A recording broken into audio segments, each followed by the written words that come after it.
महाराज, आप जब से यहाँ आए हैं तब से लगातार लोगों से बातें कर रहे हैं। आपको थकान नहीं लगती? कौन हो तुम? महाराज, मैं चमार हूँ। अरे वाह, तुम तो सबसे नेक काम कर रहे हो। भगवान तुम्हारा भला करेगा। महाराज, आपने 3 दिनों से कुछ खाया पिया नहीं। ये देखकर मुझे बहुत दुख होता है। तो क्या तुम मुझे खाना दोगे?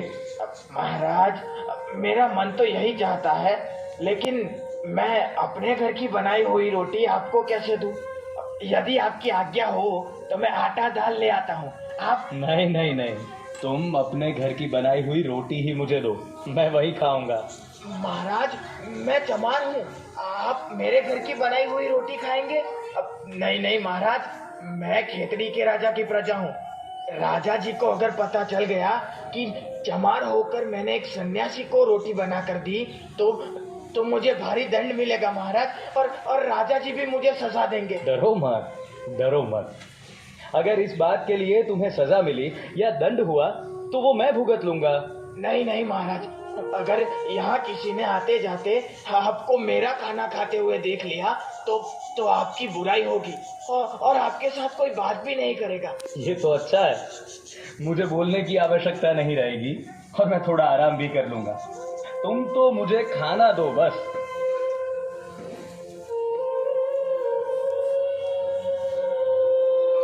अरे अरे भाई, यहाँ आओ आओ। हाँ, मेरे पास बैठो। बैठो, हम साथ ही खाना खाएंगे। घबराओ मत, मेरे लिए तुम मेरे भगवान के भेजे हुए दूत हो। मेरे साथ बैठो, तुम भी मेरे साथ ही खाना खाओ। बैठो। हाँ, चलो चलो, शुरू हो जाओ। महाराज, महाराज, आप सचमुच महान। आज तक किसी ने मेरे साथ इतनी अच्छी तरह से बात तक नहीं की है। महाराज, आप सचमुच महान हैं। बस बस भाई बस, जो दूसरों की भलाई सोचता है वो ही सबसे महान है, और इस तरह तुम मुझसे भी महान हो, ये याद रखना। महाराज, मैं तो आपके दर्शन करके धन्य हो गया। वाह वाह, क्या स्वाद है। ये रोटी कैसे बनाई, मैं तो बयान नहीं कर सकता। आज मैं ये रोटी खाकर तृप्त हो गया। सच पूछो तो कितने समय से मैंने इतना अच्छा खाना नहीं खाया। आहा हा हा, तुमने तो मेरी माता जी की याद दिला दी। मैं सच्चे दिल से भगवान से तुम्हारे लिए प्रार्थना करूंगा। अरे अरे, वाह चमार, उठ यहाँ से। तेरी हिम्मत कैसे हुई स्वामी जी के पास जाने की? चल निकल निकल यहाँ से। अरे अरे रुको, ये क्या कर रहे हो? मत छुओ उसे। अरे स्वामी जी, ये क्या? आपने एक चमार के हाथों का छुआ खाना खाया? पहले तो तमीज से बात करना सीखो। पहले ये एक इंसान है और उसके हाथों का छुआ ही नहीं, बनाया हुआ खाना खाया है, तो क्या हुआ? लेकिन स्वामी जी, ये आप जानबूझकर कैसे खा सकते हैं? क्यों नहीं? तुम सब लोगों ने तो मुझे लगातार 3 दिन और रातों से बुलवाया, मेरे साथ धर्म चर्चाएं की, बहुत कुछ प्राप्त कर लिया। आपके सभी प्रश्नों का मैं समाधान करता रहा, लेकिन मैंने कुछ खाया कि नहीं, मैंने कुछ पिया कि नहीं, इसकी किसी ने खोज खबर की? मैं इंसान हूं भाई, मुझे जीने के लिए दाल रोटी चाहिए, समझे? स्वामी जी, हमें बताया होता तो हम आपके भोजन का प्रबंध करते। क्यों? हाँ, क्यों बताऊं? क्यों बताऊं? मैंने तो भिक्षा मांगना भी छोड़ दिया है, और मैंने तो इसे भी नहीं बताया था, लेकिन वो मेरी भूख और प्यास नहीं देख सका, और इसके दिल में दया आई, जो इसने मुझे अपने हिस्से का खाना दिया। आप लोग अपने आप को किस तरह ऊंचा कहकर बड़ाई करते हो? हाँ, आज उसने जो इंसानियत दिखाई है ना, उससे वो आपसे भी बड़ा हो गया है। सुन लीजिए। सावधान! खेतड़ी नरेश!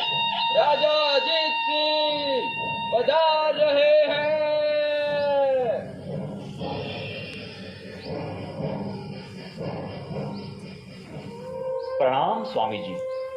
नारायण। खेतड़ी नरेश, उठिए उठिए राजन। ये क्या स्वामी जी, हमने सुना कि आप 3 दिनों से स्टेशन पर रह रहे हैं।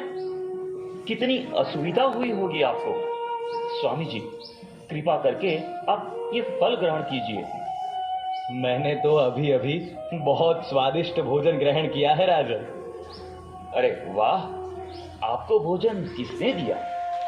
महाराज, महाराज मुझसे बहुत बड़ी भूल हो गई है, मुझे क्षमा कर दीजिए।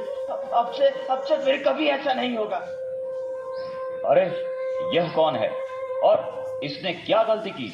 महाराज, ये चमार है और यहाँ स्टेशन पर काम करता है। महाराज, इस चमार ने अपने हाथों का बनाया हुआ खाना स्वामी जी को खिलाया। शिव शिव शिव शिव शिव, इसे दंड मिलना चाहिए। महाराज, दंड तो अवश्य मिलना चाहिए, मगर आपके दंड का अधिकारी कौन है? वो जिन्होंने मेरे साथ 3 दिन और रातों तक बातें करके मुझे भूखा प्यासा रखा, या जिसने मेरी दुर्दशा देखकर मुझे खाना दिया? बताइए। महाराज, आप 3 दिन से भूखे प्यासे हैं।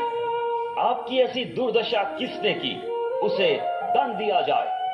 तो महाराज, इस चमार को दंड नहीं मिलना चाहिए, क्योंकि इसने तो मुझे खाना दिया है। मेरा अनुरोध है कि आप इसको योग्य पुरस्कार दें। महाराज, मनुष्य कर्म से महान बनता है, जन्म से नहीं। स्वामी जी, मैं आपकी बात से सहमत हूं। दीवान जी। जी महाराज। इसे योग्य पुरस्कार दिया जाए और आज से तुम स्टेशन पर नहीं, लेकिन राज दरबार में काम करोगे। महाराज, आपके इस बड़कपन से मैं बहुत प्रसन्न हुआ। जब तक झूठी सभ्यता के नाम से पहचाने जाने वाली बीमारी अस्तित्व में है, तब तक दरिद्रता अवश्य रहेगी, और इसलिए उसे दूर करने की आवश्यकता भी बनी रहेगी। ब्राह्मण अपने आप को बहुत महान मानते हैं और चमार अपने आप को नीच। ये मानसिकता हमें उनके मन से निकालनी होगी। सुनो भाई, जब तुम अपने आप को हीन समझोगे, तब दुनिया भी तुम्हें हीन समझेगी। तुम्हारा काम कतई नीच नहीं है, बल्कि सबसे ऊंचा है, क्योंकि अगर तुम जूते चप्पल नहीं बनाओगे तो लोगों को चलने फिरने में कितनी मुश्किल होगी, जरा सोचो। इसीलिए अपने आप को छोटा मत समझो, अपना कर्म निष्ठा और गर्व के साथ करो। मैं तुम सबसे यही चाहता हूं कि तुम लोग आत्म प्रतिष्ठा, जातिवाद, दलबंदी और ईर्ष्या को हमेशा के लिए छोड़ दो। स्वामी जी, मन चाहता है मैं जीवन पर्यंत आपको सुनता रहूं, आपसे सीखता रहूं और आपके बताए हुए मार्ग पर चलता रहूं। महाराज, सबका भला कीजिए, लेकिन याद रखिए, भलाई का मार्ग संसार में सबसे अधिक ऊबड़ खाबड़ तथा कठिनाइयों से पूर्ण है। इस मार्ग पर चलने वाले की सफलता आश्चर्यजनक है। मुझे इस बात की खुशी है कि आप बहुत नेक इंसान हैं, जो अपनी प्रजा के लिए हमेशा चिंतित हैं। स्वामी जी, मुझे आशीर्वाद दीजिए, मेरा वंश आगे बढ़े। मेरा आशीर्वाद हमेशा आपके साथ है, और मैं भगवान से प्रार्थना करता हूं कि आपके यहाँ आप जैसा ही धर्मपरायण पुत्र अवतरित हो।